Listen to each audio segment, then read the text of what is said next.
এই নাও, একটু জিরিয়ে নাও। কি যে রোদ পড়েছে, মনে হচ্ছে আকাশ থেকে আগুন ঝরছে। এই বয়সে তোমার শরীরটার কত ধকল সইবে।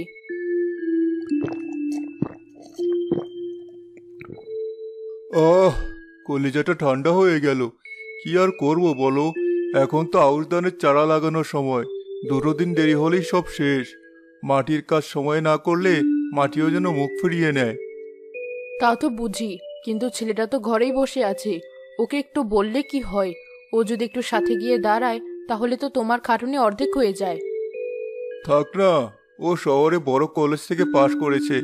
ওর কি এই কাদামাটির কাজ ভালো লাগে? ওর হাত দুটো নরম।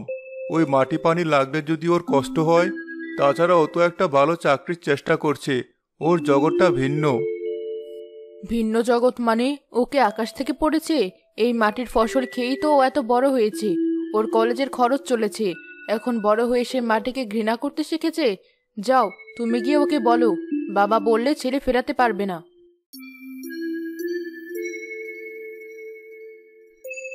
বাবা সালমান, একটু কথা ছিল। বলো বাবা, কি হয়েছে? আমি ভাবছিলাম, যদি কাল সকালে তুই আমার সাথে মাঠে যেতি। ধানের চারাগুলো লাগানো খুব জরুরি হয়ে পড়েছে। একা একা আর পেরে উঠছি না। কোমরটা বড্ড ব্যথা করে। বাবা, তুমি আবার ওই একই কথা শুরু করলে। আমি তোমাকে কতবার বলেছি, এই চাষাবাসের কাজ আমার দ্বারা সম্ভব না। আমার গা গুলিয়ে আসে। কেন বাবা, কাজ তো কাজই। এত লজ্জা বা ঘেন্নার কি আছে? তোর দাদাও এই কাজ করতেন, আমিও করছি। এই মাটি তো আমাদের সব। তোমাদের সব হতে পারে, আমার নয়। আমার জগৎটা আলাদা। আমি পড়ালেখা করেছি এই চাষা হয়ে জীবন কাটানোর জন্য নয়।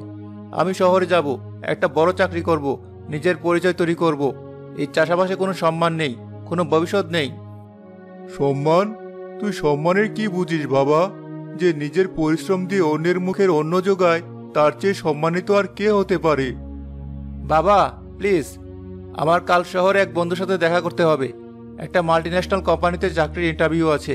তোমার এই পুরোনো দিনের ভাবনাগুলো এখন আর চলে না। যুগ পাল্টেছে। যুগ পাল্টেছে নাকি মানুষের মন পাল্টেছে? ঠিক আছে, তোর যখন ইচ্ছে নেই, তখন আমি আর জোর করব না। আমার কপালে যা আছে তাই হবে। আজহার সাহেব একটা দীর্ঘশ্বাস ফেলে ঘরের ভিতরে চলে যান।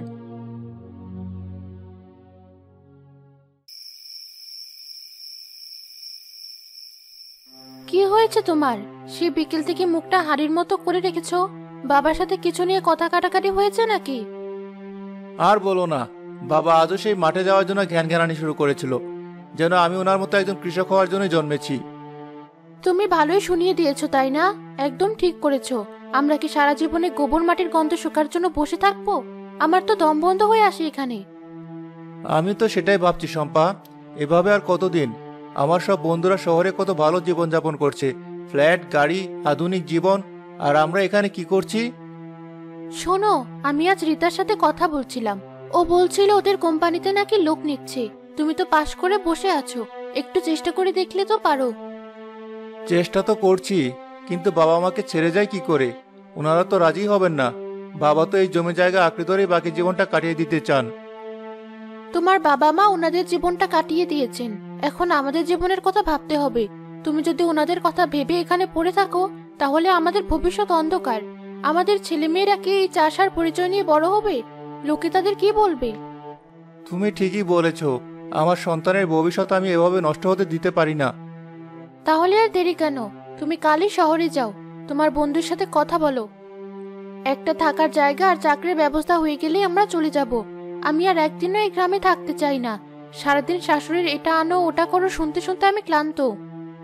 কিন্তু মা খুব কষ্ট পাবেন। 2 দিন কষ্ট পাবে, তারপর সব ঠিক হয়ে যাবে।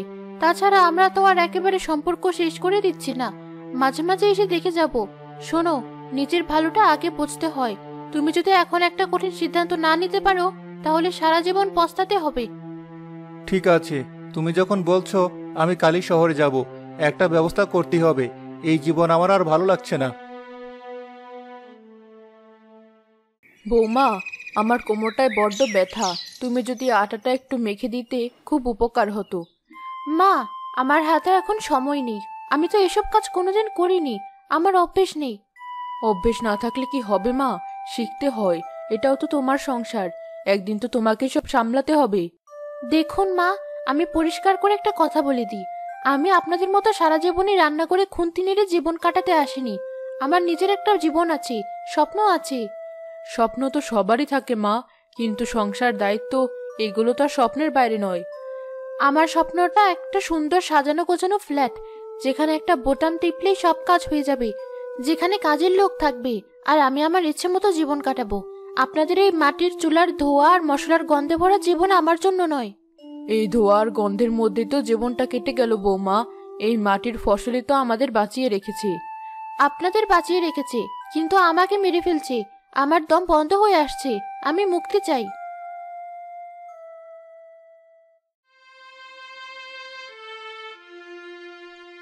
তাহলে তোরা যাওয়াই ঠিক করলি? আমাদের কথা একবারও ভাবলি না? বাবা, আমি সব ভেবে সিদ্ধান্ত নিয়েছি। আমার ভবিষ্যতের জন্য, আমাদের সন্তানের ভবিষ্যতের জন্য আমাকে শহরে যেতেই হবে। এখানে পড়ে থাকলে আমার সব স্বপ্ন শেষ হয়ে যাবে। আমরা কি তোর ভবিষ্যতের পথের কাঁটা বাবা? এই বুড়ো বয়সে আমাদের একা ফেলে চলে যেতে তোর একটুও মায়া লাগছে না? অসুখ বিসুখে কে দেখবে আমাদের? মা, আপনারা অযথাই চিন্তা করছেন। আপনারা তো একা নন, আপনারা একসাথেই তো আছেন। আর আমরা তো আর একেবারে চলে যাচ্ছি না, শহরেই তো যাচ্ছি। ফোনে কথা হবে, আর বছরে 2-1 বার চলেও আসবো। বছরে 2-1 বার? বাবা মাকে দেখার জন্য তোর এটুকু সময় হবে বাবা? শোন বাবা, শহরটা বাইরে থেকে দেখতে খুব সুন্দর, ঝলমলে, কিন্তু ওর ভেতরটা পাথরের মতো শক্ত আর বরফের মতো ঠান্ডা। ওখানে কেউ কাউকে চেনে না, বিপদে পড়লে কেউ এক গ্লাস পানিও এগিয়ে দেয় না। বাবা, তুমি শুধু শুধু ভয় পাচ্ছ। আমি তো আর বাচ্চা নই, আমি নিজের ভালো মন্দ বুঝি। আমি সব সামলে নিতে পারবো। তোমরা শুধু আমাদের জন্য দোয়া করো। আবার দোয়া তোদের সাথে সবসময় থাকবে, কিন্তু একটা কথা মনে রাখিস, যে গাছ নিজের শিকড়কে অস্বীকার করে সামান্য ঝড়ে এসে মাটি থেকে উপড়ে যায়, তোরা নিজেদের শিকড় উপড়ে ফেলে যাচ্ছিস। সাবধানে থাকিস বাবা, ঠিকমতো খাওয়া দাওয়া করিস। শহরের হাওয়া ভালো না। আর বৌমাকে দেখিস, ও বড় অভিমানী, ওর যেন কোনো কষ্ট না হয়। আমার জন্য আপনাদের চিন্তা করতে হবে না, আমি নিজের খেয়াল খুব ভালোভাবেই রাখতে পারি। আমাদের দেরি হয়ে যাচ্ছে, চলি। সালমান ও শম্পা তাদের বাবা মায়ের দিকে না তাকিয়ে ব্যাগ নিয়ে বেরিয়ে যায়। কিরে সালমান, তোরা সাত সকালে এত বাক্সপত্র নিয়ে কোথায় চললি? শহরে যাচ্ছি চাচা, ওখানে একটা মাল্টিন্যাশনাল কোম্পানিতে চাকরি পেয়েছি। এবার থেকে ওখানে পাকাপাকিভাবে থাকবো। সে কি বলিস কি? তাহলে তোর বাবা মা, আজহার ভাই আর তোর মা, তারা এই বয়সে একা থাকবেন কি করে? কেন চাচা, ওনারা কি ছোট বাচ্চা যে একা থাকতে পারবেন না? তাছাড়া এখানে আমাদের কি ভবিষ্যৎ আছে বলুন তো? এই ধুলোকাদায় জীবন শেষ করে দেওয়া? বৌমা, যে মাটি তোমাকে জন্ম দিয়েছে, যে মাটি তোমার পূর্বপুরুষের রক্তে ভেজা, তাকে এমন করে অপমান করতে নেই। এই গ্রাম, এই মাটি তোমাদের আসল পরিচয়। শহর হলো মরীচিকার মতো, দূর থেকে সুন্দর দেখায়, কাছে গেলে কিছুই পাওয়া যায় না। চাচা, আপনি এসব বুঝবেন না, যুগ পাল্টে গেছে। এখন সবাই উন্নতির দিকে ছুটছে, আমরাও আমাদের উন্নতির জন্য যাচ্ছি। আমাদের জন্য দোয়া করবেন। আসি। তারা দ্রুত পায়ে এগিয়ে যায়। ফজলু চাচা হতাশ হয়ে আজহার সাহেবের বাড়ির দিকে এগিয়ে যান।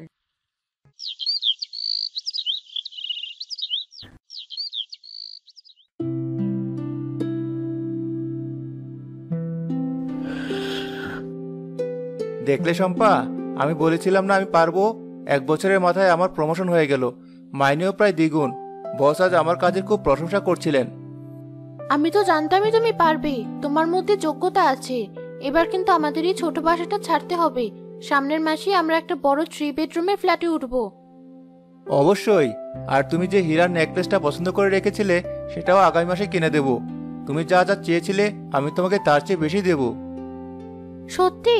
আমি আমার বান্ধবীদেরকে বলেছিলাম আমার স্বামী একদিন তাদের স্বামীদের চেয়েও বড় পদে চাকরি করবে। আমার কথা ফুলে গেল। গ্রামের ওই জীবনটার কথা ভাবলে এখন আমার হাসি পায়। কি বোকা ছিলাম আমরা! কি একটা জীবন ছিল ওটা! কোনো ভবিষ্যৎ নেই, কোনো সম্মান নেই, শুধু সকাল থেকে সন্ধ্যা পর্যন্ত পশুর মতো খাটা। একদম ঠিক বলেছ। ভাগ্যিস আমরা সঠিক সময়ে সঠিক সিদ্ধান্তটা নিতে পেরেছিলাম, না হলে আমাদের জীবনটা ওখানেই শেষ হয়ে যেত। তুমি তোমার বাবা মাকে ফোন করেছিলে? হ্যাঁ, আজ সকালে করেছিলাম। সেই তো একই বকবকানি, কেমন আছি, কি খাচ্ছি, শরীর ভালো আছে কিনা, আর ঘুরে ফিরে সে একই কথা, গ্রামে ফিরে আয়, নিজের জমিটা দেখ। তারা বুঝতেই চায় না আমরা এখানে কত ভালো আছি, কত সুখে আছি। ছাড়ো তো ওনাদের কথা। ওনারা হলেন পুরনো দিনের মানুষ, ওনাদের চিন্তা ভাবনাও পুরনো। আমরা ভালো আছি এটাই তো আসল কথা। ওনাদের ওই চাষবাসের জীবনে তো আর ফিরে যাওয়ার কোনো প্রশ্নই ওঠে না।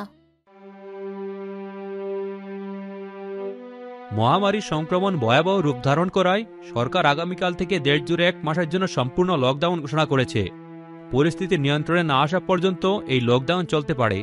সকল সরকারি বেসরকারি অফিস, দোকানপাট, শপিং মল, গণপরিবহন চলাচল সম্পূর্ণ বন্ধ থাকবে। জনসাধারণকে নিজ নিজ বাড়িতে থাকার জন্য কঠোর নির্দেশ দেওয়া হচ্ছে। এ কি বলছে?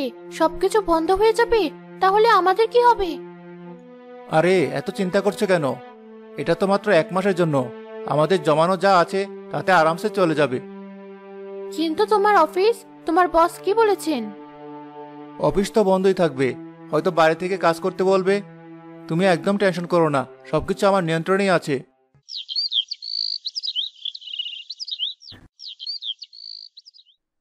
হ্যালো স্যার, আমি সালমান বলছিলাম।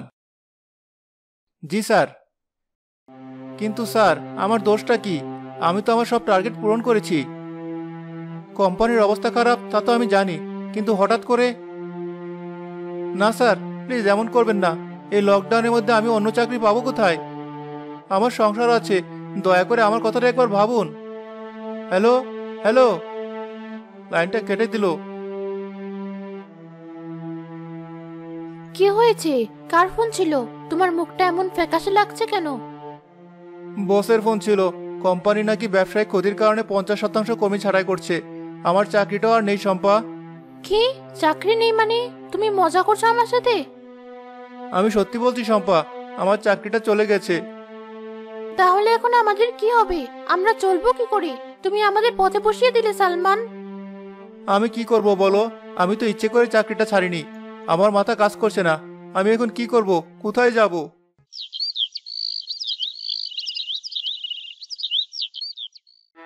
বাড়িতে এক মুঠো চালও নেই, ফ্রিজ খালি, জমানো টাকাও সব শেষ। দোকানদার আজ সকালে মুখের উপর বলে দিল আর 1 টাকারও বাকি দেবে না। এখন আমরা কি খাবো? আমি কি করব? সকাল থেকে 50টা বন্ধুকে ফোন করেছি যদি কিছু টাকা ধার পাওয়া যায়, কিন্তু লকডাউনে সবারই তো একই অবস্থা। কেউ 10 টাকা দিয়ে সাহায্য করতে পারছে না। আমি রিতাকে ফোন করেছিলাম, ও আমার ফোনই ধরলো না। যারা একসময় আমার সাথে দেখা করার জন্য লাইন দিত তারা আজ কেউ আমাকে চেনে না। শহরটা কত নিষ্ঠুর। আজ সকালে বাড়িওয়ালা এসেছিল, একেবারে নড়ি দিয়ে গেছে। আগামী 3 দিনের মধ্যে 2 মাসের বকেয়া ভাড়া পরিশোধ না করলে নাকি আমাদের গাড় ধরে বের করে দেবে। আমরা এখন কোথায় যাব? রাস্তায় থাকবো? এই শহরে তো আমাদের মাথা গোজার মতো কোনো জায়গাও নেই। কি ভুলটাই না আমরা করেছিলাম সালমান? কিসের মোহে পড়ে আমরা আমাদের শেকড়টা কেটে ফেলেছিলাম? আমার এখন শুধু বাবার কথাও মনে পড়ছে। বাবা ঠিকই বলেছিলেন, সামান্য ঝড়ে আমরা মাটি থেকে উপড়ে গেছি। এর চেয়ে তো আমাদের গ্রাম হাজার গুণে ভালো ছিল। সেখানে অন্তত না খেয়ে মরতে হতো না। নিজের জমি ছিল, পুকুরে মাছ ছিল, গাছের ফল ছিল। সেখানে অভাব ছিল, কিন্তু অসহায়ত্ব ছিল না। আমার বাবার পরিশ্রমের মূল্য আমি কোনোদিনও বুঝতে পারিনি শম্পা। আমি তাকে সম্মান দিতে পারিনি। আমি একজন অযোগ্য সন্তান। চলো শম্পা, আমরা গ্রামে ফিরে যাই। কিন্তু কোন মুখে ফিরে যাব? আমরা তো ওনাদের অনেক অপমান করে চলে এসেছিলাম। বাবা মা কখনো সন্তানের উপর রাগ করে থাকতে পারে না। চলো, আমরা পায়ে হেঁটে হলেও ফিরে যাব, গিয়ে ক্ষমা চেয়ে নেব।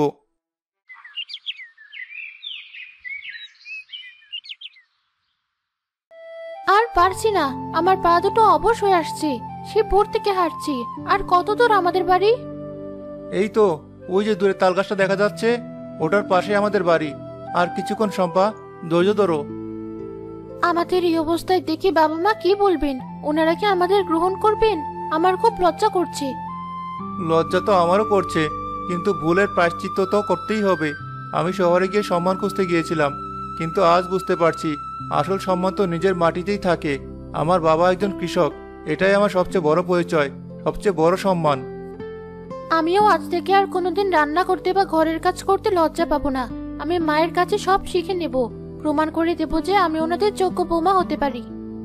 চলো, যা হওয়ার হয়ে গেছে। এখন বাড়ি ফিরে নতুন করে জীবন শুরু করতে হবে। আমি বাবার কাছে ক্ষমা চাইবো। আমি আর কোনোদিন চাষের কাজকে ছোট চোখে দেখবো না। আমি বাবার সাথে কাঁধে কাঁধ মিলিয়ে কাজ করব।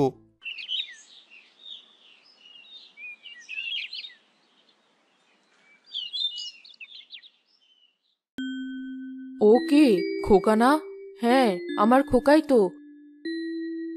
বৌমা, তোরা এসেছিস? তোদের এ কি হাল হয়েছে? এমন শুকনো লাগছে কেন? বাবা, আমাদের ক্ষমা করে দাও। আমরা তোমাদের কথা শুনিনি। আমরা অনেক বড় পাপ করে ফেলেছি।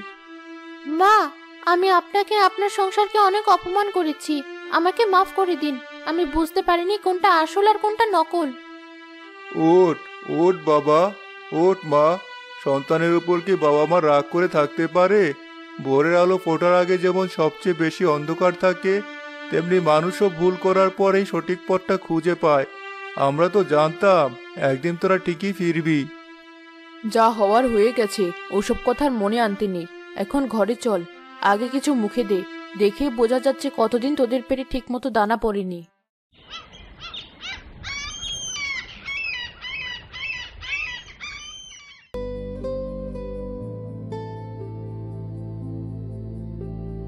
বাবা, আমাকে কি একটু কাজটা শিখিয়ে দেবে? এই আগাছাগুলো কিভাবে তুলতে হয়? তুই তুই এই কাজ করবি? তোর না গায়ে কাদা লাগলে ঘেন্না করে? বাবা, ওই ঘেন্নাটা ছিল আমার অহংকারের, আমার বোকামির। আমি এতদিন শুধু বইয়ের পাতায় শিক্ষা অর্জন করেছি, কিন্তু আসল জীবনের শিক্ষাটা আমি পেয়েছি শহরের ওই বন্ধ ঘরটাতে, ক্ষুধার যন্ত্রণায়। আমি বুঝতে পেরেছি চাকরি হলো কাচের ঘরের মতো, যে কোনো সময় ভেঙে যেতে পারে। কিন্তু এই মাটি হলো আমাদের মায়ের আঁচলের মতো, যে কোনোদিন তার সন্তানকে অভুক্ত রাখে না। আজ তুই আবার সত্যিকারের শিক্ষিত ছেলে হয়েছিস বাবা। যে নিজের শিকড়কে সম্মান করতে জানে, পৃথিবী তাকে সম্মান করে। আমি আর কোনোদিন এই মাটি, এই শিকড়কে ছেড়ে যাব না বাবা। আমি তোমার সাথে থেকেই তোমার মতো একজন পরিশ্রমী আর সম্মানিত কৃষক হব। এটাই হবে আমার জীবনের সবচেয়ে বড় পরিচয়। আয় বাবা, আমার বুকে আয়। আজ আমার এত বছরের পরিশ্রম সার্থক হলো। আমার ছেলের ভেতর থেকে অহংকারের আগাছা উপড়ে ফেলা গেছে।